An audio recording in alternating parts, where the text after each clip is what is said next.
Moi, le discours que j'ai entendu tout à l'heure au lycée m'a un peu scotché, et a scotché aussi les enfants, dans la mesure où on leur annonce que voilà, ça va être 8h30, 18h, avec 1h30 de pause méridienne. On leur dit la seconde, c'est déterminant, c'est voilà, il va falloir vous investir, il n'y a pas de place pour le hasard, il n'y a pas de place pour le rêve, bien évidemment. Donc on va abrutir les enfants. On leur a annoncé 30 élèves par classe. Et en plus, il y a un discours qui m'a vraiment heurté, c'est sur les options. En fait, on a fait miroiter aux élèves que s'ils étaient optionnaires, en fait, ils seraient les mieux vus du collège, du lycée, il y aurait une reconnaissance. Et moi, ça m'a scotché, franchement. Donc ça veut dire que mon gamin, si demain il se dit je ne veux pas prendre d'option, il va être fiché comme, je sais pas, un bon à rien, ou un moins que rien, ou pas plus intelligent que les autres. Alors que mon gamin, s'il ne prend pas d'option, c'est tout simplement parce qu'il a des activités à l'extérieur de l'école, et qui sont aussi importantes pour son épanouissement personnel. Donc là, tout à l'heure, on a fait croire aux élèves que s'ils ne prenaient pas d'option, ben voilà, quoi, ils seraient un peu délaissés pour compte. Donc quand on annonce ça aux mômes, ben, je ne sais pas quel plaisir ils ont après de venir à l'école. Quand on leur dit bah, tu feras 8h, 18h, moi je trouve que c'est très long. Les programmes, c'est exorbitant. Donc voilà, quel plaisir on a. Et puis moi, je ne vois pas comment je peux dire à mon fils, tu vas voir, Nicolas, le lycée, c'est super, quoi. Vu ce que j'ai entendu tout à l'heure et ce qu'il a entendu, voilà. Aujourd'hui, on est vraiment, effectivement, les programmes, il n'y a plus de place, hein. Il n'y a plus de place pour autre chose. Jean-Marc. Oui, je pense que l'école, moi ce que j'aimerais bien, j'ai rêvé un peu à haute voix, ça fait du bien, on a peu d'occasion. C'est que l'école contribue à ce que les gamins ne soient pas tous les mêmes quand ils sortent en CM2 ou un peu plus tard quand ils sortent en 3e. Ce que je veux dire par là, j'ai plein d'anecdotes parce que j'ai eu plusieurs enfants. Et j'ai plein d'anecdotes. À un moment donné, j'habitais à Sevran. J'avais mon fils qui faisait du sport, qui faisait du foot. Le soir, j'allais le chercher en entraînement de foot, puis je remplissais la voiture avec tous les gamins, et je les raccompagnais. Puis je leur disais, qu'est-ce que vous voulez faire plus tard? Vous êtes footballeur, ils avaient tous la même casquette. Ce que je veux dire par là, c'est que j'ai de plus en plus ce sentiment, alors c'est peut-être aussi un problème générationnel, je ne sais pas, mais le sentiment qu'il y a aujourd'hui l'école ne permet pas aux gamins de penser, de réfléchir, de se différencier, c'est-à-dire en fait, de s'épanouir, hein, c'est-à-dire d'être eux-mêmes. Et ça, alors, en même temps, on sait qu'il y a un matraquage de la télévision, le machin, etc. Mais les gamins sont consommateurs n'ont pas le minimum de recul. Les gamins, ils sont plus rebelles. Enfin, voilà, bon. Ça, je pense que l'école, elle a une responsabilité. Il y a un enjeu à l'école, c'est que il n'y ait pas un formatage et que les gamins puissent devenir intelligents. Enfin, au sens, c'est pas un jugement de valeur quand je dis ça, c'est-à-dire penser par eux-mêmes, pouvoir être critique sur les informations qu'ils reçoivent. Moi, j'ai un de mes fils qui est ado, c'est compliqué, hein, quand on discute, tous les lieux communs y passent, quoi. D'emblée, bah si, je l'ai vu sur Internet, bah si, je l'ai entendu à la télé, bah si, mon copain il a dit ça, voilà. Et c'est pas élaboré. Il a une quinzaine d'années, je pense qu'il y a 15 ans. Voilà. Donc ça, c'est une chose. La deuxième chose, je pense qu'il ne faut pas non plus qu'on sombre dans le pessimisme et la sinistrose. Je crois aussi que l'enjeu de notre rencontre, c'est de voir concrètement comment on peut s'y prendre ensemble pour peser sur les choses. Ce matin, je distribuais des tracts dans une école maternelle là, pour notre réunion de ce soir. J'étais apostrophé par quelques parents d'élèves. Et en sortant de cette distribution de tâches, je me rendais compte que toutes les questions qui m'étaient posées, c'était mon gamin, comment je vais pouvoir faire pour que ça soit bien pour mon gamin. Alors c'est complètement légitime. Et ça a mis en résonance une discussion que j'avais hier soir avec mon fils qui était là, il avait un de ses copains. Hier ou avant-hier, je sais plus. Ils ont dîné à la maison, puis ils sont en 3e. Ils disaient, qu'est-ce que tu fais l'année prochaine? Et le gamin il dit, je vais en seconde, j'ai demandé, alors je ne sais plus comment il s'appelle, ce lycée, c'est à Livry-Gargan. Baloche. Voilà. Je lui dis, tiens, pourquoi elle me dit, dans le classement des lycées, les 11 premiers, c'est des lycées. Il me répond comme ça. Dans le classement des lycées, les 11 premiers sont des lycées privés, Boulogne est le premier lycée public. Premier de quoi, quel classement, etc. En Seine-Saint-Denis, alors il prolonge, en Seine-Saint-Denis, sur les pourcentages de réussite au baccalauréat, les 11 premiers lycées classés sont privés, et le premier public qui vient ensuite, c'est celui d'Ivry-Gargan. Donc c'est là que je veux aller. Que je veux, que mes parents veulent, peu importe. 15 ans. Et mon choix numéro 2, c'est, je ne sais plus quel lycée, c'est pas encore revenu. Voilà, vous connaissez. Et puis en 3, c'est le lycée local. Voilà. Donc des solutions, je dirais, un peu individuelles chacun. Alors, voilà. Et puis des exemples comme ça, j'en ai plein. J'ai une collègue, elle déménage sa fille. Sa fille est en CM2, elle déménage pour se rapprocher du collège le plus coté à Paris. Voilà, elle déménage pour ça. Voilà, pour être. Voilà. Et donc, il y a une succession de. Et je pourrais en raconter dans une demi-douzaine. Ça, très récente. Et donc, je pense que aussi un des enjeux de Trompon ce soir, c'est voir. Enfin, on ne va pas envoyer nos gamins à gauche, à droite, etc. Et c'est en lien avec ce que j'entends à l'instant, c'est-à-dire que les parents rentrent dans ce jeu de concurrence, de classement des établissements, etc., etc. Et à l'intérieur des établissements, c'est la même chose.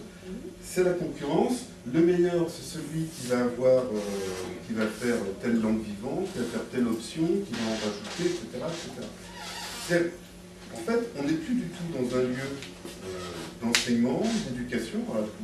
La question que tu posais, est-ce que c'est simplement de l'enseignement ou alors est-ce qu'il y a aussi un versant d'éducation, qu'on le veuille ou non, je ne sais pas si c'est l'éducation, mais aujourd'hui, l'école, elle a une fonction de formatage. C'est peut-être un peu, c'est les termes informatiques que j'utilise, c'est les termes d'aujourd'hui, mais voilà, il faut vous préparer à la concurrence dans les entreprises. Donc la concurrence, c'est comment se lycée, ça va être tous les concours, les machins, etc. Et en fait, au bout du bout, ça veut dire que est-ce que ça veut dire qu'on peut se satisfaire que l'école soit une fabrique d'élite? C'est-à-dire que tous ceux qui ne vont pas passer, qui ne vont pas être les meilleurs dans cette concurrence, qui ne vont pas choisir le bon établissement, qui dans l'établissement ne vont pas choisir la bonne option, voilà. Et donc voilà, moi j'ai une question, j'aimerais bien qu'on s'attarde un peu dessus, c'est comment on peut faire ensemble pour peser là-dessus, parce que par ailleurs, je navigue un peu dans des conseils d'école, etc. Je me rends compte, il y a des parents, souvent il n'y en a pas beaucoup, il y en a moins que ce qu'il pourrait y avoir dans le conseil d'école, c'est-à-dire tous les sièges ne sont pas pourvus. Puis, les parents, c'est l'organisation de la kermesse, c'est 2-3 bricoles comme ça, mais ce n'est pas ces questions-là qui sont posées. Enfin, en tout cas, ce dont je suis témoin. Mais voilà, donc on a il y a de la marche, quoi. Mais ça, moi je pense qu'il faut vraiment qu'on investisse ces associations de parents. En gros, sur le groupe scolaire de mon fils, l'association de parents, les associés, les adhérents à l'association, sont tous dans les conseils d'école, et ils ne remplissent pas les conseils d'école. Ils ne sont pas nombreux. Et en gros, ils viennent s'associer pour être sur la liste. On ne sait pas trop pourquoi, parce que l'association n'a pas forcément une orientation extrêmement claire et explicite. Et puis après, ce que vous disiez, c'est-à-dire, Là, c'est le lycée, mais à l'école, c'est pareil. Moi, les parents, madame la directrice, ils mettent besoin de parler de madame la directrice, parce qu'ils ne sont pas. Voilà, il y a. Donc voilà, moi, je pense qu'il faut qu'on trouve des solutions ensemble, une démarche, une façon de nous impliquer pour que les choses ne se passent pas sans nous, parce qu'on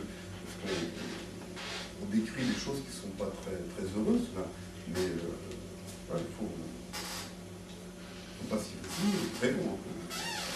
C'est quand même. Excusez-moi, il y a 4 personnes. Avec attention à tout ce qui s'est dit jusqu'à présent. Donc je confirme ce que dit Madame. Dans certaines écoles, notamment dans les écoles du nord de la ville, il y a beaucoup d'élèves dont les parents ne parlent pas forcément français à domicile. Alors quand on est en maternelle ou en primaire, je dirais c'est pas trop un problème, sachant qu'il n'y a pas encore ce grand esprit de compétition, de devoir, d'acquérir un maximum de connaissances en peu de temps.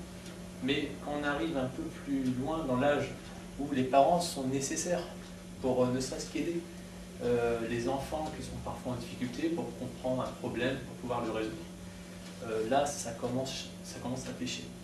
Et bon, c'est toujours le même problème de mixité, aussi de mixité sociale.